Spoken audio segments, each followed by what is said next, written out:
Hi friends, welcome back to Civil Step. उम्मीद है कि आपकी प्रीलिम्स 2019 की तैयारी अच्छे से चल रही होगी और आज हम स्टार्ट करेंगे अपना lecture 12 of science and technology module under the previous year question series. तो आज हम कवर करेंगे अपना नेक्स्ट चैप्टर जो कि है लेटेस्ट टेक्नोलॉजीज। सो फ्रेंड्स, जैसा कि आपको पता है कि हमने साइंस एंड टेक्नोलॉजी को 7 चैप्टर्स में डिवाइड कर रखा है और अब हम अपने लास्ट चैप्टर यानी फाइनल चैप्टर से स्टार्ट करने वाले हैं। आज हम इसका फर्स्ट पार्ट कवर करेंगे, तो स्टार्ट करते हैं अपने लेक्चर से। तो फ्रेंड्स, इससे पहले कि हम आज का लेक्चर स्टार्ट करें, हम आपको बताना चाहेंगे कि क्योंकि अब प्रीलिम्स बहुत ज्यादा नजदीक है तो आपको जरूरत है कि आप अपने आप को कॉन्टिन्यूसली इवैल्यूएट करते रहें, टेस्ट करते रहें कि आपकी तैयारी सही डायरेक्शन में जा रही है नहीं। इसके लिए हमने स्पेशली एक टेस्ट सीरीज लॉन्च की है जिसमें हमने लास्ट 1.5 ईयर यानी जैन 2018 से मई 2019 के करंट अफेयर्स को लेकर एक टेस्ट सीरीज लॉन्च की है। इस टेस्ट सीरीज को आप नीचे दी गई डिस्क्रिप्शन में जो लिंक है उस पर जाके सब्सक्राइब कर सकते हैं या हमारी वेबसाइट पे जाकर भी सब्सक्राइब कर सकते हैं। इस टेस्ट सीरीज में हमने 2 बैचेस में इसको इंक्लूड किया है। पहले बैच में हमने 10 टेस्ट इंक्लूड किए थे और सेकंड बैच में हम 5 टेस्ट इंक्लूड कर रहे हैं। आप इन दोनों में से किसी में भी जाके अपनी कन्वीनियंस के अकॉर्डिंग एनरोल कर सकते हैं। सो इसके थ्रू आप अपने आप को इवैल्यूएट कर सकते हैं। अब हम स्टार्ट करते हैं अपने आज के पहले क्वेश्चन से। So friends, before we proceed with the questions, we would like to give you a chapter breakup ताकि आपको पता लगे कि इस चैप्टर यानी लेटेस्ट टेक्नोलॉजीज एंड डेवलपमेंट के अंदर हम कौन सी टेक्नोलॉजीज को कवर करेंगे। तो यहाँ पे हम मेजरली 8 टेक्नोलॉजीज को कवर करेंगे। ये वो टेक्नोलॉजीज हैं जो कि काफी ज्यादा न्यूज में रहती है, प्लस ये स्टैटिकली काफी ज्यादा पिछले 4-5 सालों की अगर हम बात करें तो ये काफी ज्यादा न्यूज में रही हैं। स्टैटिकली इनके रेपिटेशन के चांसेस भी ज्यादा हैं। तो यहाँ पे हमने कवर करेंगे biometric identification, display technologies like LED, LCD, nanotechnology, 3D printing, lighting device like CFL, LEDs, etc. Various forms of cyber attack like phishing, spoofing, etc. उसके बाद क्रिप्टो करेंसी, आर्टिफिशियल इंटेलिजेंस और कुछ मिसलेनियस टेक्नोलॉजीज भी हम cover करेंगे। तो start करते हैं आज के अपने पहले क्वेश्चन से। पहला क्वेश्चन है रिलेटेड टू बायोमेट्रिक आइडेंटिफिकेशन। तो यहाँ पे ये पूछा गया था प्रीलिम्स 2014 में, in addition to fingerprint scanning which of the following can be used in the biometric identification of a person। तो यानी हमें पूछा गया है कि बायोमेट्रिक आइडेंटिफिकेशन के लिए हम फिंगरप्रिंट स्कैनिंग के अलावा और कौन कौन से बायोमेट्रिक्स यूज कर सकते हैं। First iris scanning, second retinal scanning, third voice recognition, और हमें बताना है कि इन तीनों में से हम कौन कौन सी चीजें यूज कर सकते हैं for biometric identification. So let us see the explanation part. So friends, biometric identification क्या है? बायोमेट्रिक आइडेंटिफिकेशन जो है वो 2 वर्ड से बना है, बायोमेट्रिक और आइडेंटिफिकेशन। आइडेंटिफिकेशन आप सबको पता है क्या होता है, यानी कि एक आइडेंटिटी आपकी फिक्स हो जाएगी, आपको आइडेंटिटी एज एन इंडिविजुअल आपको हम वेरीफाई कर पाएंगे। बायोमेट्रिक इसलिए क्योंकि यहाँ पे हम जो कैरेक्टरिस्टिक्स यूज करने जा रहे हैं वो है आपके बायोलॉजिकल ट्रेट्स, लाइक आपके फिंगरप्रिंट्स, आपकी आई स्कैन। तो वो जो बायोलॉजिकल ट्रेट्स हैं एज ए ह्यूमन जो सबके यूनिक रहते हैं, हम उन बायोलॉजिकल ट्रेट्स को यहाँ पे यूज करते रहते हैं। तो कौन कौन से ट्रेट्स हैं जो कि हम यूज कर सकते हैं? सबसे पहले है फिंगरप्रिंट, उसके बाद है हमारा रेटिना, उसके बाद iris scan, voice recognition, DNA and signatures. तो ये कुछ बायोमेट्रिक्स हैं जो कि इंडिविजुअल टू इंडिविजुअल वेरी करते हैं। तो इन्हीं यूनिक आइडेंटिफायर्स को लेके हम अपने बायोमेट्रिक आइडेंटिफिकेशन को करते हैं। ये जो बायोमेट्रिक आइडेंटिफिकेशन है, जनरली हम उन कैरेक्टरिस्टिक्स या ट्रेट्स को मैच करते हैं जो कि इंडिविजुअल टू इंडिविजुअल वेरी करती है, जिनमें चांसेस ऑफ सिमिलैरिटी बहुत ही कम रहेगी। तो वहां पे हम for example voice recognition, iris scan, retina pattern या facial recognition are the common biometric traits. उसके अलावा आइडेंटिफिकेशन का जो प्रोसेस है वो बिल्कुल सेम रहता है जो नॉर्मल आइडेंटिफिकेशन का प्रोसीजर होता है, यानी इंडिविजुअल पहले अपनी कैरेक्टरिस्टिक्स या अपने ट्रेट्स को एक डेटाबेस में फीड करेगा और बाद में हम उस डेटा से उसको डेटा को वेरीफाई करेंगे जब भी नेक्स्ट टाइम वो आइडेंटिटी उसकी मैच करनी होगी। So this is the procedure of biometric identification. So now let us see the question what we had to answer. So यहाँ पे हमें पूछा गया था फिंगरप्रिंट स्कैनिंग के अलावा हम कौन सी चीजें यूज कर सकते हैं बायोमेट्रिक आइडेंटिफिकेशन के लिए। First iris scanning, second retinal scanning या थर्ड वॉइस रिकॉग्निशन। तो ये तीनों ही चीजें हम यूज कर सकते हैं बायोमेट्रिक आइडेंटिफिकेशन के लिए। तो हमारा आंसर होगा D, that is 1, 2 and 3। Next question की तरफ चलते हैं। So friends, next question देखते हैं। The identity platform Aadhaar provides open application programming interfaces. What does it imply? तो यहाँ पे हमें पूछा गया है आधार जो कि एक ओपन एपीआई के ऊपर बेस्ड है, इसका क्या मतलब है? First, it can be integrated into any electronic device. Second, online authentication using iris is possible. अब हमें बताना है कि इनमें से कौन सी स्टेटमेंट सही है। सो फ्रेंड्स, इस क्वेश्चन को आंसर करने के लिए आपको ये पता होना चाहिए कि आधार क्या है, ओपन एप्लीकेशन प्रोग्रामिंग इंटरफेसेस क्या होता है। तो इन टर्म्स का मतलब देखते हैं अपनी एक्सप्लेनेशन में। So open application programming interface जो है वो बेसिकली एक एपीआई का सब टाइप है। एपीआई या एप्लीकेशन प्रोग्रामिंग इंटरफेस होता क्या है, ये बेसिकली एक इंटरफेस है। जब भी आप कोई एप्लीकेशन बनाते हैं तो उसको एक्सेस करने को, उसको बनाने के कुछ रूटीन्स है, कुछ रूल्स है। सो इन्हीं सेट ऑफ रूटीन्स या डेफिनेशन या प्रोटोकॉल्स को हम एक सॉफ्टवेयर में जब उसको एक्सेस करने के लिए यूज करते हैं तो उसे कहते हैं हम एपीआई या एप्लीकेशन प्रोग्रामिंग इंटरफेस। तो बेसिकली जब एक प्रोग्रामर कुछ सेट्स को यूज करता है अपनी एप्लीकेशन को डिजाइन करने के लिए, अपने इंटरफेस को डिजाइन करने के लिए, वो सारी चीजें जो वो यूज करेगा एज अ बिल्डिंग ब्लॉक अपनी एप्लीकेशन को डिजाइन करने के लिए, वो होंगी एपीआईज। सो ये APIs can be web based system, operating system, database system, hardware, software, it can be anything. तो ऐसा नहीं है कि एपीआईज हमेशा सॉफ्टवेयर ही होंगे, they can be hardware as well, database as well, it can be anything. Open APIs की अगर हम बात करें, वो बेसिकली एक सब टाइप है एपीआईज का, क्योंकि यहाँ पे जो एपीआईज है, डेवलपर्स जो ये प्रोटोकॉल्स हैं, दीज आर ओपन सिस्टम। यानी ऐसा नहीं है कि एपीआईज को आप खरीद के ही यूज कर सकते हैं या कुछ रिस्ट्रिक्टेड यूजर्स ही नहीं यूज कर पाएंगे। These are open for any kind of developers. तो बेसिकली ये एक तरह के फ्री सॉफ्टवेयर होते हैं जिन्हें कोई भी एप्लीकेशन डिजाइन करने के लिए हम यूज कर सकते हैं। तो आधार भी बेसिकली एक तरह का ओपन एपीआई के ऊपर बेस्ड सॉफ्टवेयर है। तो यानी कोई भी इंडिविजुअल जो है इस एक ऐसे बैकएंड सॉफ्टवेयर पे डेवलप कर रहा है। इन्फोसिस ने एक ऐसा सॉफ्टवेयर यहाँ पे लिया है जो कि एक ओपन एपीआई है। सो ओपन एपीआई का मतलब क्या है? इसका मतलब है it is available for use by developers with users relatively fewer restrictions. यानी ये जो डेवलपर के अंदर उसके ऊपर रिस्ट्रिक्शंस नहीं लगाएगी हुई, उसे कौन से प्रोटोकॉल्स यूज करने हैं, कैसे यूज करने हैं। He is free to design a software. यानी आधार जो है वो किसी के ऊपर डिपेंडेंट नहीं है। यहाँ पे टेक्नोलॉजी जो है हमने किसी से इंपोर्ट नहीं की, हम इस टेक्नोलॉजी को अपने अकॉर्डिंगली मैनिपुलेट कर सकते हैं, यूज कर सकते हैं। सेकेंड चीज, it is typically backed by open data. तो जरूरी नहीं है कि जो इसका डेटा है वो हमेशा एक क्लोज सॉफ्टवेयर से रिलेटेड हो। इसके अंदर जो डेटा जनरली होता है वो ओपन डेटा होता है। यानी इसको दोबारा पब्लिश किया जा सकता है, यूज किया जा सकता है, डिफरेंट कंपनीज इस डेटा को एक्सेस कर सकती है। बट जरूरी नहीं है कि ये डेटा हमेशा फ्रीली अवेलेबल हो। इस पे कुछ रिस्ट्रिक्शंस लगाई जा सकती हैं, ये लाइक पासवर्ड ऑथेंटिकेशन प्रोसीजर्स लगाए जा सकते हैं। तीसरी चीज ये कि open APIs are publicly available to all developers for access. तो ये कुछ कैरेक्टरिस्टिक्स हैं ओपन एपीआईज की। अब अगर हम आधार की स्पेसिफिकली बात करें तो आधार है क्या? हम सबको पता है कि Aadhaar is basically 12 digit unique identification number. और ये जो नंबर है बेसिकली रेजिडेंट्स ऑफ इंडिया के लिए है। लेकिन आपको ध्यान रखना है कि आधार जो है वो सिटीजनशिप का बेसिस नहीं है, ये सिर्फ एक आइडेंटिटी नंबर है जो कि आपको दिया गया है ताकि आप अपनी आइडेंटिटी को स्टैब्लिश कर सके। तो ये जो इसका जो डेटा कलेक्शन का प्रोसीजर है उसके लिए हमने एक अलग से अथॉरिटी बनाई है, यूआईडीएआई, जो कि सारे इसके प्रोसीजर्स को हैंडल करती है। अब ये बेसिकली एक ऑटोनॉमस अथॉरिटी हो गई है after some changes in the act. और रिसेंटली यहाँ पे हमारा फोकस क्योंकि आधार को कवर करना नहीं है, हम यहाँ पे उसके साइंस के एंगल से देख रहे हैं। तो यहाँ पे जो आधार के लेटेस्ट जो नई टेक्नोलॉजी गवर्नमेंट ने प्रोसीड किया है, जो कि सुप्रीम कोर्ट के वर्डिक्ट के बाद आई है, वर्चुअल आईडी, वो हमारा फोकस है। वर्चुअल आईडी जो है वो क्योंकि आधार पे डिबेट जनरली ये चल रही थी कि यहाँ पे डेटा जो है वो हैक किया जा सकता है, it can B miss use, क्योंकि डेटा थेफ्ट बहुत ज्यादा पॉसिबल है, गवर्नमेंट उसको अपने पर्पसेस के लिए यूज कर सकती है। तो इसीलिए जो गवर्नमेंट है वो वर्चुअल आईडी लेके आई है। वर्चुअल आईडी है क्या? बेसिकली यहाँ पे आप अपने इंडिविजुअल को अपना आधार नंबर देने की जरूरत नहीं है। हर आधार नंबर के corresponding different virtual IDs use होंगे ऑन द बेसिस कि वो कब अपनी ऑथेंटिकेशन देना चाहता है। तो rather than giving your actual Aadhaar 12 digit number, you are giving the person your 16 digit randomly generated number, जो कि हर बार चेंज होता रहेगा।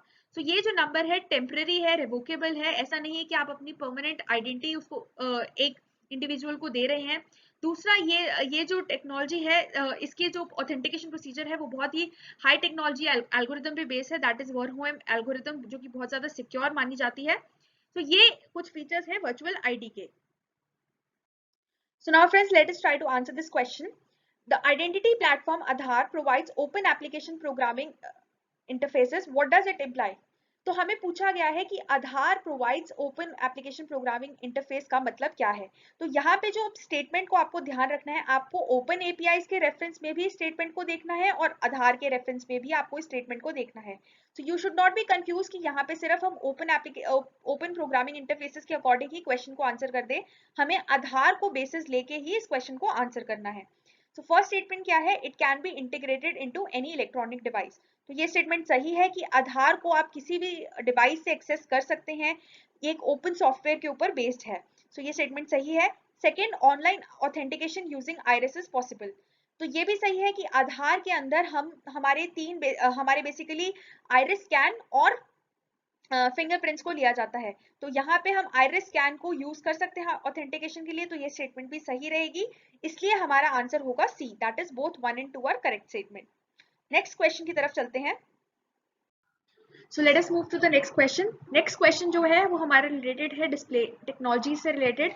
तो आजकल आपको पता होगा different type of display technologies news में रहती है, लाइक एलसीडी, एलईडी। तो ये क्वेश्चन उसी से रिलेटेड है। तो क्वेश्चन क्या है पहले देख लेते हैं। This was asked in prelims 2016। OLEDs यानी organic light emitting diodes are used to create digital display in many devices. What are the advantages of OLED displays over liquid crystal displays? First, OLED displays can be fabricated on flexible plastic substrates. Second, roll-up displays embedded in clothing can be made using OLEDs. And third, transparent displays are possible using OLEDs. तो हमें बताना है कि इन तीनों में से कौन सी statements ऐसी हैं जो कि OLEDs की एडवांटेजेस है over LCDs। So friends, to answer this question आपको ये पता होना चाहिए कि OLED क्या है, उसके फीचर्स क्या रहते हैं। सेकेंडली, LCDs क्या है और कैसे उसने इम्प्रूव किया है OLED ने over LCDs। So friends, let us try to answer this question. With this question, we will also see some of the other important display technologies that can be asked in the examination. So let us see the explanation now. तो सबसे पहले display technologies होती क्या है। Display technologies जो होती हैं वो बेसिकली एक इलेक्ट्रॉनिक डिस्प्ले है to represent the digital data like images, text, video on the screen. So ये यहाँ पे हम different type of monitors use करते हैं, आउटपुट यूज करते हैं टू डिस्प्ले आवर आउटपुट्स। तो ये जो डिफरेंट टाइप्स ऑफ टेक्नोलॉजीज हैं we use to display, for example like liquid crystal display यानी LCD, उसके बाद लाइट एमिटिंग डायोड डिस्प्ले यानी LED डिस्प्लेस, उसके बाद LEDs can be further divided into OLEDs displays और एमुलेट डिस्प्लेस, उसके बाद आते हैं plasma displays and finally quantum dot displays. तो अब हम इन चारों डिस्प्लेस को डिटेल में देखते हैं। तो सबसे पहले हम देखते हैं कि LCD या लिक्विड क्रिस्टल डिस्प्ले है क्या। लिक्विड क्रिस्टल डिस्प्ले जैसे कि इसके नाम में ही लिखा है लिक्विड प्लस क्रिस्टल, तो ये बेसिकली एक ऐसा डिस्प्ले सिस्टम है जो कि सॉलिड और लिक्विड दोनों सिस्टम्स की मेल जोल से बना है। यहाँ पे ये जो डिस्प्ले है basically these are improvement over the first use display technologies that is the cathode ray tube systems. तो यहाँ पे हम जो ये लिक्विड क्रिस्टल डिस्प्ले सिस्टम्स है they are mainly of two types. First kind uses the passive matrix और second type uses the active matrix। जो active matrix है उनको हम thin film transistor display technologies भी कहते हैं। थिन एक्टिव और पैसिव में डिफरेंस बेसिकली यही रहता है कि जो एक्टिव होते हैं वहां पे हम क्या करते हैं कि ये बेसिकली एक मैट्रिक्स सिस्टम होता है जब जो हम LCDs में यूज करते हैं, हर एक मैट्रिक्स यूज होगा रोज एंड कॉलम्स का। तो यहाँ पे क्या होगा एज जो यहाँ पे है इसमें करंट जो है कम यूज होता है, करंट को हम कॉन्टिन्यूसली ऑन एंड ऑफ कर सकते हैं as and when we required. तो इसका जो रिफ्रेश टाइम होता है वो ज्यादा होता है एक्टिव मैट्रिक्स की अगर हम बात करें as compare to passive technologies. तो एक्टिव मैट्रिक्स बेटर रहते हैं as compare to passive matrix. अब हम इसकी वर्किंग की अगर हम बात करें तो यहाँ पे हम क्या यूज करते हैं। LCDs की अगर बात करें तो यहाँ पे एक बैकलाइट यूज होती है जो कि बैकलाइट सोर्स चाहिए होता है हमें यहाँ पे एक, और उस बैकलाइट जो है ये बैकलाइट जो टेक्नोलॉजी है ये पास करती है फ्रॉम दी LCD वर्क्स। तो यहाँ पे डिफरेंट लेयर्स होती है, for example glass filter, negative electrode, liquid crystal layer, positive electrode, glass filter and finally the display image. तो जैसे जैसे ये लाइट पास करती है ये पोलराइज होती है, इस पोलराइजेशन के कारण मैक्सिमम लाइट ब्लॉक हो जाती है। तो हम अलग से एक बैकलाइट देते हैं, जो ये बैकलाइट पोलराइज नहीं होगी, ये फाइनली हमारे डिस्प्ले नेटवर्क में आएगी। तो क्योंकि यहाँ पे एक मैट्रिक्स यूज हो रहा है जो कि लाइट को फिल्टर कर रहा है, तो लाइट का जो कंट्रास्ट है, ब्राइटनेस है, वो बहुत ही अच्छी रहती है। तो ये अब हम देखते हैं एलसीडी के एडवांटेजेस एंड डिसएडवांटेजेस। एडवांटेजेस जो है हम कंपेयर करते हैं एलसीडी को जनरली कैथोड रे ट्यूब से, क्योंकि ये उनकी एडवांसमेंट में है, तो ये इसलिए कम पावर यूज करेगी as compare to cathode ray tubes. Cost भी इसकी कम रहती है over the other technologies like LED, OLEDs. उसके अलावा इसकी कॉन्ट्रास्ट क्वालिटी बहुत ही अच्छी रहती है। These are thinner and lighter as compare to cathode ray tubes, और इसकी लाइफ स्पैन भी काफी अच्छी है, 50,000 आवर्स से लेके 100,000 आवर्स तक ये वर्कआउट कर सकता है प्रॉपर्ली। डिसएडवांटेजेस की बात करें तो जैसा कि हम आपको पहले ही बता चुके हैं, इसमें एक एडिशनल लाइट सोर्स चाहिए होता है, एक बैकलाइट चाहिए होता है, तो ये इसकी मेजर डिसएडवांटेज है। उसके अलावा ये कुछ ही लिमिटेड टेम्परेचर जोन में काम करती है, अगर हाई टेम्परेचर बहुत ज्यादा हो तो इसकी जो वर्किंग है वो ज्यादा इफेक्टिव नहीं रहती। उसके बाद अगर इसकी एस्पेक्ट रेशियो या रेजोल्यूशन की बात करें तो ये वेरिएबल नहीं रह सकता, ये फिक्स रहता है। उसके अलावा मेजर इसका जो इशू रहता है वो है ब्लैक लाइटनिंग के थ्रू, तो क्योंकि इसमें ब्लैक कॉन्ट्रास्ट लेवल बहुत ज्यादा कम रहता है, ये इसकी मेजर डिसएडवांटेज रहती है। और व्यूइंग एंगल की बात करें तो वो भी अप टू 165 डिग्री ही रहता है। तो साइड की अगर हम बात करें, साइड्स के डिस्प्ले की बात करें तो वहां पे ब्लरीनेस आ जाती है, तो ये इसका मैक्सिमम एंगल 165 डिग्री ही रहता है। तो ये कुछ एडवांटेजेस या डिसएडवांटेजेस हैं जो आपको याद रखना है। This will help you to compare LCDs with the other display technologies. तो एप्लीकेशंस आपको पता ही है, एलसीडी सिर्फ डिस्प्ले में यूज नहीं होती, और भी जगह पे यूज होती है, for example in thermometers, optical imaging, या फिर visualization of radio frequency waves. तो इन जगहों पे भी हम एलसीडीज को यूज करते हैं other than the display technologies. अब हम बात करते हैं एक और मेजर डिस्प्ले टेक्नोलॉजी की, जो है कि एलईडी। एलईडीज आपको पता है कि एक्चुअली क्या है, एलईडीज बेसिकली एक डायोड होता है, एक सेमीकंडक्टर डायोड होता है, जो कि हम यहाँ पे डिस्प्ले के लिए यूज करते हैं। तो जब लाइट इलेक्ट्रिक करंट इसमें से पास करता है तो ये सेमीकंडक्टर डिवाइस ब्राइटन अप हो जाती है, जिसके थ्रू हमें इमेज देख सकते हैं। तो ये एलईडी डिस्प्ले टेक्नोलॉजी भी समवॉट सिमिलर होती है एलसीडी टेक्नोलॉजी से ही। डिफरेंस यहाँ पे ये रहता है कि जहाँ पे हम एलसीडी में जो हम बैकलाइट यूज कर रहे थे वो बेसिकली सीएफएल लैंप्स को यूज करती है, तो ये क्योंकि यहाँ पे मर्क्यूरी लैंप्स होते हैं उसके ऊपर हमने यहाँ पे इम्प्रूवमेंट की है। कैसे? क्योंकि हम यहाँ पे एलईडी बैकलाइट्स को यूज करते हैं, और एलईडी बैकलाइट्स जो होती है वो इन्वायरमेंटली ज्यादा फ्रेंडली रहती है as compare to CFL backlights. तो ये इसकी फंक्शनिंग ऑलमोस्ट सिमिलर रहती है as compare as in LCD displays, but difference कहाँ पे आता है? बैकलाइट में। तो एलईडीज भी बैकलाइट यूज करती है, लेकिन ये जो बैकलाइट्स हैं मोर इन्वायरमेंटल फ्रेंडली रहती हैं। तो एलईडीज की अगर हम स्पेसिफिकली बात करें तो यहाँ पे जो सेमीकंडक्टर मटेरियल यूज होता है वो कॉमनली कौन कौन सा होता है ये भी आप देख लें। Indium gallium nitride, aluminium gallium indium phosphide, aluminium gallium arsenide और गैलियम फॉस्फाइड। तो ये सेमीकंडक्टर मटेरियल्स यूज होते हैं इन एलईडीज। तो कभी कभी ये भी पूछ लेते हैं कि कौन कौन से इनमें से सेमीकंडक्टर मटेरियल्स है, तो ये आपको, अगर आपको पता है कि एलईडीज कौन कौन सी मटेरियल से बनते हैं तो आप इसको आंसर कर सकते हैं। So now let us see what are the advantages and disadvantages of LED. सबसे पहले एडवांटेजेस की बात करते हैं। सबसे मेजर एडवांटेज ये रहती है कि एलईडी की पावर कंजम्पशन बहुत ज्यादा कम रहती है। इसी कारण हम एलईडीज को अपने और भी ज्यादा वेंचर्स में यूज कर रहे हैं, लाइक डेल्फ जो स्कीम आई है गवर्नमेंट की, या बचत लैंप योजना जो आई है, तो वहां पे भी हम एलईडीज को प्रमोट कर रहे हैं। उसके बाद नेक्स्ट एलईडीज का बेनिफिट ये रहता है कि इसकी जो कलर फिल्टरिंग है, इसकी डिस्प्ले जो है वो मच बेटर होती है एलसीडी से। उसकी कॉस्ट भी कम रहती है, इनिशियल कॉस्ट बहुत कम रहती है as compare to LCDs. Next चीज ये है कि एलईडीज का जो साइज है वो बहुत ज्यादा स्मॉल होता है, तो इसलिए हम इन्हें पीसीबीज पे भी यूज कर सकते हैं। नेक्स्ट उसके बाद अगर इनकी कॉन्ट्रास्ट लाइटनिंग की बात करें, थिनिंग क्वालिटी की बात करें, तो वो मच बेटर रहती है एलसीडीज के कंपैरिजन में। उसके बाद अगर डिस्प्ले की और नेक्स्ट एडवांटेज की बात करें तो these are immune to surface contaminants, यानी अगर सरफेस पे कोई डर्ट है, कोई डस्ट है, तो वो इसके डिस्प्ले टेक्नोलॉजी को इफेक्ट नहीं करता। क्यों? क्योंकि वो बेसिकली बैकलाइट से वर्क कर रही है, तो इसकी जो डिस्प्ले है वो फ्रंट के कंटामिनेंट से इफेक्ट नहीं होती। सो ये कुछ एडवांटेजेस हैं एलईडी की। डिसएडवांटेज की बात करें तो सबसे मेजर डिसएडवांटेज इसकी ये रहती है कि इसकी एफिशिएंसी जो है वो डिक्रीज करती रहती है विद टाइम। क्यों? क्योंकि अगर इलेक्ट्रिक करंट या वोल्टेज स्टेबल नहीं है तो ये हमारे लिए मेजर प्रॉब्लम रहती है एलईडीज को लेकर। उसके बाद कॉस्ट भी इसकी थोड़ी ज्यादा रहती है एलसीडीज के कंपैरिजन में, दो इसकी इनिशियल कॉस्ट कम रहती है बट, और इसकी इंप्रूवमेंट्स आ रही हैं, बट अगर अभी की बात करें, डिस्प्ले टेक्नोलॉजीज की बात करें, तो वहां पे LED TVs are much costlier than LCD TVs. But बाकी जगहों पे अगर हम लाइटनिंग पर्पसेस की बात करें तो वहां पे हमारे एलईडीज बहुत ज्यादा सस्ते पड़ते हैं हमें। उसके बाद नेक्स्ट डिसएडवांटेज की बात करें तो इसको एक मिनिमम थ्रेशोल्ड वोल्टेज चाहिए होता है फॉर वर्किंग, एंड जो मेजर एलईडीज की अभी ये रीसेंट एनवायरमेंटल फैक्टर की बात करें तो वहां पे ये इसका मेजर डिसएडवांटेज ये रहता है कि क्योंकि वाइट एलईडीज जो होती हैं वो मच शॉर्टर वेवलेंथ कॉज करती हैं, तो ये एनवायरमेंट जो कुछ ऑर्गेनिजम्स हैं उनकी फंक्शनिंग को इम्पैक्ट कर सकती है। लाइट पोल्यूशन भी इससे बहुत ज्यादा होता है। तो ये इसकी मेजर डिसएडवांटेज रहती है। नेक्स्ट टेक्नोलॉजी देखते हैं। नेक्स्ट टेक्नोलॉजी है OLED यानी ऑर्गेनिक लाइट एमिटिंग डायोड। सो ये बेसिकली एक इम्प्रूवमेंट है ओवर एलईडीज। यहाँ पे जो हम लाइट एमिटिंग डायोड ले रहे हैं उसे हम सेमीकंडक्टर मटेरियल से ना बनाकर एक ऑर्गेनिक कंपाउंड से बना रहे हैं, यानी कार्बन प्लस हाइड्रोजन ऑक्सीजन से।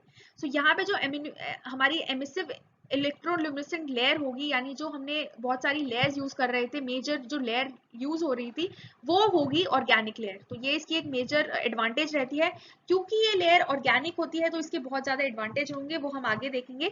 सबसे पहले हम OLEDs के टाइप देख लेते हैं। OLEDs बेसिकली दो टाइप की होती है, पैसिव मैट्रिक्स OLEDs या फिर एक्टिव मैट्रिक्स OLEDs। इनमें फर्क क्या रहता है? जो पैसिव मैट्रिक्स OLEDs होते हैं इनमें जो मैट्रिक्स होता है वो सीक्वेंशली वर्क करता है, यानी रो और कॉलम्स जो है वो सीक्वेंशली वर्क करता है, हम उन्हें एज एंड व्हेन कंट्रोल नहीं कर सकते।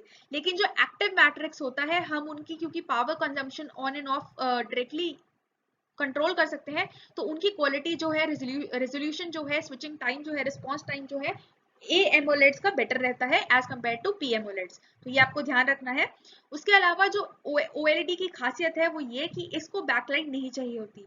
अनलाइक एलईडीज जिनमें हमें बैकलाइट चाहिए होती थी या एलसीडीज जिनमें हमें बैकलाइट चाहिए होती थी, OLEDs में हमें कोई बैकलाइट नहीं चाहिए होती।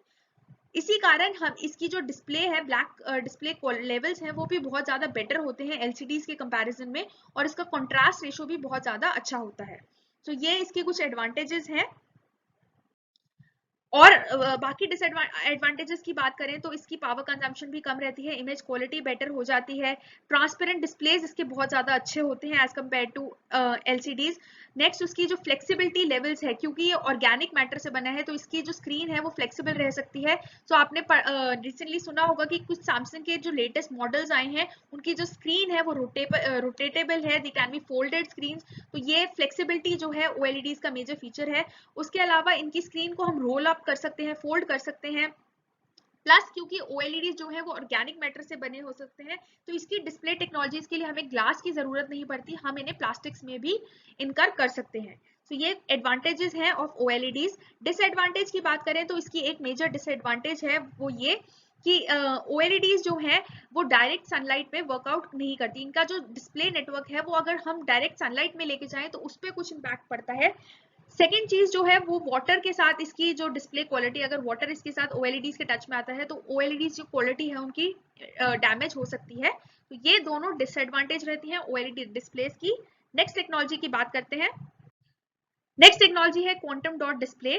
क्वांटम डॉट डिस्प्ले जो है वो अगेन सेमीकंडक्टर नैनो क्रिस्टल्स को यूज करता है for giving display monochromatic lights. तो मेजर इसकी जो एडवांटेज रहती है कि ये मोनोक्रोमैटिक लाइट देता है हमें, अनलाइक द अदर सोर्सेज जो कि कुछ हद तक मोनोक्रोमैटिक नहीं होते, लेकिन जो क्वांटम डॉट डिस्प्लेस होते हैं वो हमें मोनोक्रोमैटिक लाइट्स देते हैं।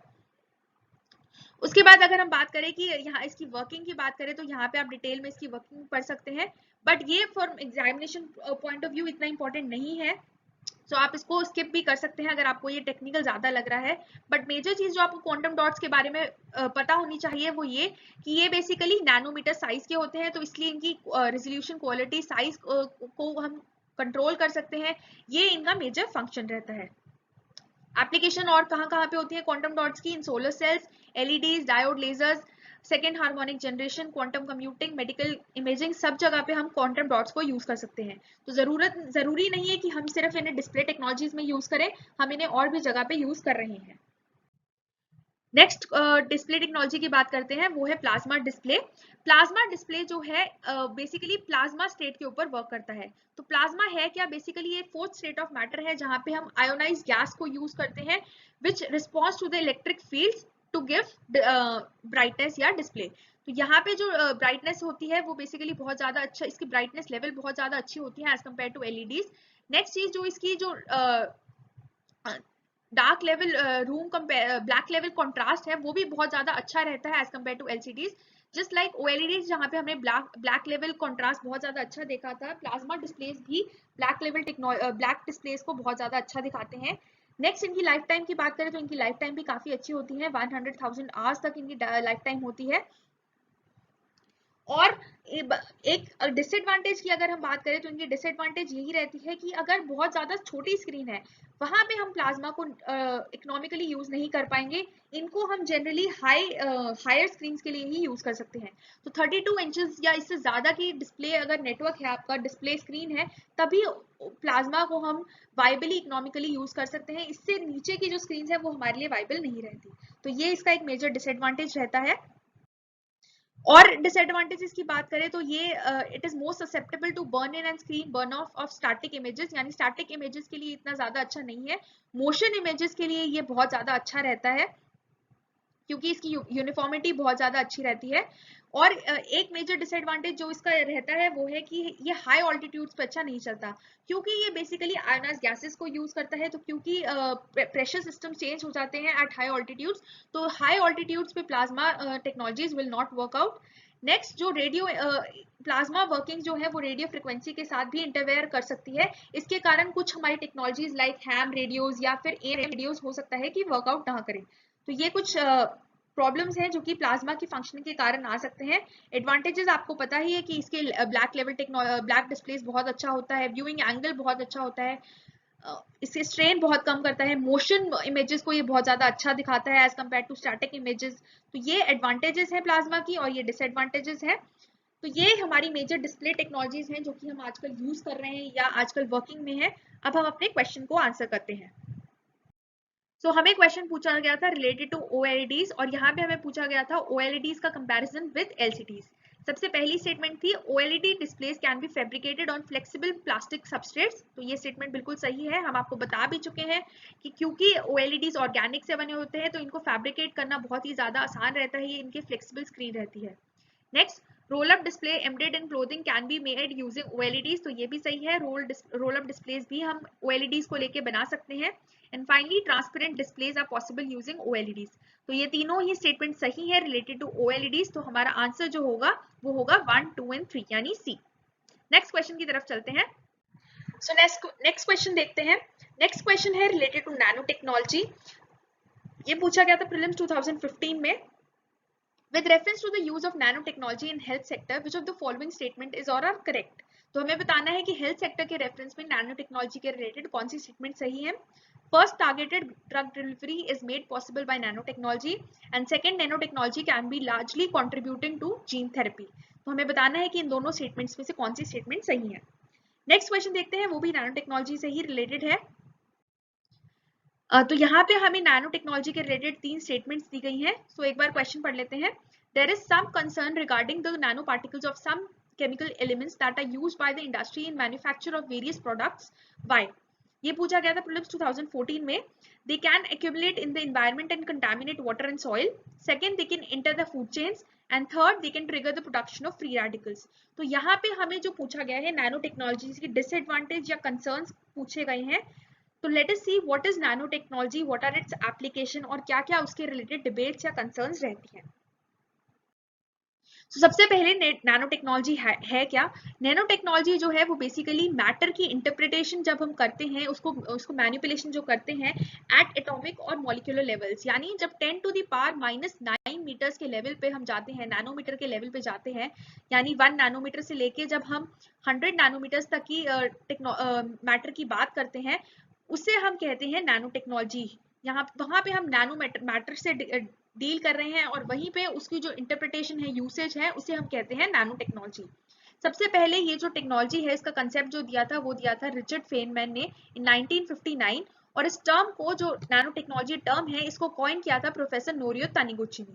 तो ये कुछ फैक्ट्स हैं related to nano technology. India की अगर बात करें तो इंडिया ने इस पे बहुत ज्यादा फोकस करना स्टार्ट कर दिया है। इंडिया का खुद का नैनो मिशन भी है, आपको पता होगा 2007 में लॉन्च किया है। So let us see what is the progress that India has made related to nano technology. सबसे पहले जो इंडिया की सबसे पहला जो वेंचर स्टार्ट किया था गवर्नमेंट ने नैनो टेक्नोलॉजी के रिगार्डिंग, वो किया था मार्च 2004 में by the department of information technology. उसके बाद 2005 की बात करें तो जो नैनो इलेक्ट्रॉनिक सेंटर डेवलप किया गया था IISc बैंगलोर में और IIT बॉम्बे में। नेक्स्ट जो हमारा मेजर मिशन स्टार्ट हुआ था 2007 में, नैनो मिशन स्टार्ट किया था department of science and technology ने, जहां पे उन्होंने 1000 करोड़ एलोकेट किए थे ताकि नैनो टेक्नोलॉजी को हम प्रॉपरली डेवलप कर सकते हैं, उसके एप्लीकेशन को हम सोशल इश्यूज के लिए यूज कर सकें। और इसीलिए जो department of science and technology है वही अब हमारी नोडल एजेंसी है related to developments related to nano technologies. तो ये कुछ फैक्ट्स हैं related to Indian nano technology. So सबसे पहले हम नैनो टेक्नोलॉजी के एप्लीकेशंस की बात करते हैं। नैनो टेक्नोलॉजी की जो मेजर एप्लीकेशन रहती है, सबसे मेजर एप्लीकेशन वो रहती है वो है मेडिसिन में। तो नैनो मेडिसिन जो है वो सबसे मेजर एप्लीकेशन है नैनो टेक्नोलॉजी की। अगर हम बात करें तो नैनो मेडिसिन या नैनो टेक्नोलॉजी को हम मेडिसिन में कैसे यूज कर सकते हैं, इसको हम यूज सकते हैं various purposes like drug delivery, biomarker mapping, molecular imaging, detection and diagnosis, gene delivery या टारगेटेड थेरेपी। तो जो भी आप मेडिकल रिलेटेड फील्ड्स हो सकते हैं या diagnosis, drug delivery, medicine development, research, वहां सब जगह पे हम नैनो टेक्नोलॉजी को यूज कर सकते हैं। सो ये हमारी फील्ड्स हैं रिलेटेड टू मेडिसिन। उसके अलावा और भी जगह पे हम नैनो टेक्नोलॉजी को यूज कर सकते हैं। क्यों? क्योंकि जो नैनो मटेरियल है उसको उससे रिलेटेड हम उसको यूज कर सकते हैं। फॉर एग्जांपल इन एरोस्पेस जो भी हमें मेजर इक्विपमेंट चाहिए नैनो लेवल के, हम उस पर यूज कर सकते हैं। इन एनर्जी सोलर पेंट्स ऐसे बने हैं जहाँ पे हम जिससे हम बहुत ज्यादा एनर्जी को कैप्चर कर सकते हैं ताकि हम बहुत ज्यादा रिन्यूएबल एनर्जी के फील्ड में इसे यूज किया गया है। उसके अलावा ऑटोमोटिव फील्ड्स में भी इसे यूज किया गया है। इन मटेरियल कंस्ट्रक्शन मटेरियल्स भी इसे यूज किया है। 3D प्रिंटिंग में नैनो मटेरियल्स को यूज किया जा रहा है। तो ये एप्लीकेशंस है ऑफ नैनो मटेरियल्स। उसके बाद अगर हम बात करें नैनो इलेक्ट्रॉनिक्स की, नैनो सेंसर्स बने हैं, नैनो इलेक्ट्रॉनिक्स बने हैं, प्रोसेसर्स बने हैं, नैनो डिस्प्ले टेक्नोलॉजीज बने हैं। नैनो मेजरमेंट्स की अगर हम बात करें तो नैनो मेजरमेंट से रिलेटेड जो नैनो कॉम्पोजिशन रहती है उसके जो स्ट्रक्चर को लेकर बात करें तो this can be use in various cleaning technologies. UV rays में जो नैनो सिल्वर पार्टिकल्स हैं, फिल्टर्स में अगर हम बात करें तो वहां पे नैनो टेक्नोलॉजी बहुत ज्यादा यूज कर रही हैं। तो नैनो टेक्नोलॉजी को हमने आज डिफरेंट फील्ड्स में यूज किया है, चाहे वो इलेक्ट्रॉनिक्स हो, चाहे वो एग्रीकल्चर हो, डिफरेंट फील्ड्स में यूज कर रहे हैं। क्यों? क्योंकि जो नैनो है उसको हमने उसकी जो यूटिलिटीज है वो मटीरियल में भी हो सकते हैं, इलेक्ट्रॉनिक्स में भी हो सकते हैं, मेट्रोलॉजी में भी हो सकती हैं। सो इन एप्लीकेशन के कारण हम नैनो टेक्नोलॉजी को डिफरेंट फील्ड्स में आजकल यूज कर रहे हैं। अब क्योंकि इसके फीचर्स बहुत ज्यादा है, इसकी यूटिलिटीज बहुत ज्यादा है, तो हमें इसके डिमेरिट्स भी या इसके कंसर्न्स भी देखना जरूरी है ताकि इसको यूज करते हुए हम इन थ्रेट्स को हम ध्यान में रख सकें। सो सबसे मेजर थ्रेट जो है वो है इसका हेल्थ इम्पैक्ट। क्योंकि नैनो टेक्नोलॉजी जो है वो बायो मॉलिक्यूलर लेवल्स पे वर्क करती है, सो देयर आर चांसेस कि ये जो नैनो मेडिसिन हैं या जो ड्रग डिलीवरी है वो हो सकता है ये जो नैनो मटेरियल्स हैं हमारे मॉलिक्यूलर डीएनए के साथ मिक्स हो जाए। इसलिए जो इसके हेल्थ इम्पैक्ट्स हैं वो सबसे ज्यादा इसका मेजर इशू रहता है। सेकेंड इम्पैक्ट जो रहता है वो है एनवायरमेंट रिलेटेड इसके कंसर्न्स। तो क्योंकि नैनो पार्टिकल्स जो हैं बहुत ही छोटे हो सकते हैं, इसके कारण जो इसका जो वेस्ट एक्यूमुलेट हो सकता है वो बहुत ज्यादा हमारे लिए कंसर्न रहता है। नैनो पोल्यूशन एक मेजर कंसर्न रहता है। उसके अलावा इसकी जो बायो एक्यूमुलेशन है उससे हो सकता है कि जो हमारी फूड चेन्स हैं वो ज्यादा डिस्टर्ब हो जाए। क्योंकि जो अगर ऑर्गेनिजम्स इन्हें इंटेक कर लेते हैं, जैसे आपने प्लास्टिक्स में सुना होगा कि माइक्रो प्लास्टिक्स, नैनो प्लास्टिक्स जो हैं वो एनिमल्स में बहुत ज्यादा बढ़ गए हैं, तो उससे हो सकता है कि उनकी बायोलॉजिकल मैकेनिज्म, मेटाबॉलिज्म जो है वो इफेक्ट पड़ सकता है। तो ये मेजर कंसर्न्स है रिलेटेड टू नैनो टेक्नोलॉजी। एक और मेजर कंसर्न रहता है रिलेटेड टू नैनो टेक्नोलॉजी, वो ये कि इसकी कोई मॉनिटरिंग एजेंसी नहीं है, सेंट्रल मॉनिटरिंग एजेंसी नहीं है। सो इसकी प्रॉपर यूटिलिटी, प्रॉपर एप्लीकेशन जो है वो हो रही है या नहीं, उसके एथिकल फीचर्स को लेके भी थोड़ी डिबेट रहती है। सो ये मेजर कंसर्न्स है रिलेटेड टू नैनो टेक्नोलॉजी। अब हम अपने क्वेश्चन की तरफ चलते हैं। तो सबसे पहला हमारा क्वेश्चन था रिलेटेड टू इसकी एप्लीकेशन इन हेल्थ सेक्टर। तो यहाँ पे हमें दो स्टेटमेंट्स दी गई थी। पहली स्टेटमेंट थी it can be used for targeted drug delivery, तो ये सही स्टेटमेंट है। Second, it can largely contribute to gene therapy, तो ये दोनों स्टेटमेंट सही है। क्यों? क्योंकि हम इसे टारगेटेड ड्रग डिलीवरी के लिए भी यूज कर सकते हैं, क्योंकि इसका लेवल बहुत ज्यादा इसकी जो मॉलिक्यूलर लेवल है वहां पे हम इससे वर्क कर रहे हैं, तो इससे टारगेटेड प्रिसाइज डोसेज हम दे सकते हैं ह्यूमंस को या एनिमल्स को अगर हम चाहें तो। और जीन थेरेपी में भी हम इसे यूज कर सकते हैं। क्यों? क्योंकि हम डीएनए मैनिपुलेशन में इसे यूज कर सकते हैं, डीएनए सीक्वेंसिंग में इसे यूज कर सकते हैं, तो जीन थेरेपी एफिशिएंसी के लिए भी हम इसे यूज करते हैं। सो इसका आंसर होगा C, that is both 1 and 2 are correct statements. Next question देखते हैं। यहाँ पे हमें कुछ कंसर्न्स दिए गए थे related to use of nanoparticles. तो पहला स्टेटमेंट था they can accumulate in the environment and contaminate water and soils, तो ये सही है कि bioaccumulation of nanoparticles is a concern. Second, they can enter the food chains, ये भी सही है, they can enter the food chain and disturb it. And third, they can trigger the production of free radicals, तो ये भी सही है, क्योंकि हो सकता है कि इसके एक्शन के कारण, नैनो पार्टिकल्स के एक्शन के कारण हो सकता है कि न्यू केमिकल रिएक्शन स्टार्ट हो जाए, तो ये भी इसका कंसर्न है। तो तीनों ही हमारे कंसर्न्स रहेंगे, तो इसलिए हमारा आंसर हो जाएगा D, that is 1, 2 and 3 all are correct statements. Next question की तरफ चलते हैं। नेक्स्ट क्वेश्चन है रिलेटेड टू 3D प्रिंटिंग, और आज का ये हमारा लास्ट क्वेश्चन होगा। 3D प्रिंटिंग हमें पूछा गया है कि 3D प्रिंटिंग की जो एप्लीकेशन है वो कहाँ पे या किस किस फील्ड्स में रह सकती है। ये पूछा गया था 2018 के प्रीलिम्स में। First, preparation of confectionery items, second, manufacture of bionic years, and third, automotive industry, fourth, reconstructive surgeries, and fifth, data processing technologies. तो हमें पूछा गया है कि 3D प्रिंटिंग की जो एप्लीकेशन है वो इन पांचों में से कौन सी जगह पे हो सकती है। So let us see what is 3D printing and it's applications. So 3D printing की बात करें, यहाँ पे जो टर्म है 3D प्रिंटिंग, आपको इसके नाम से ही पता लगना चाहिए। 3D जो है वो बेसिकली हम 3 डायमेंशनल प्रिंटिंग कर रहे हैं। सो प्रिंटिंग आप सबने देखा होगा कि जनरली टू डायमेंशनल होती है, जब हम A4 शीट पे या प्रिंटर से एक कुछ शीट पे कोई डेटा प्रिंट करते हैं।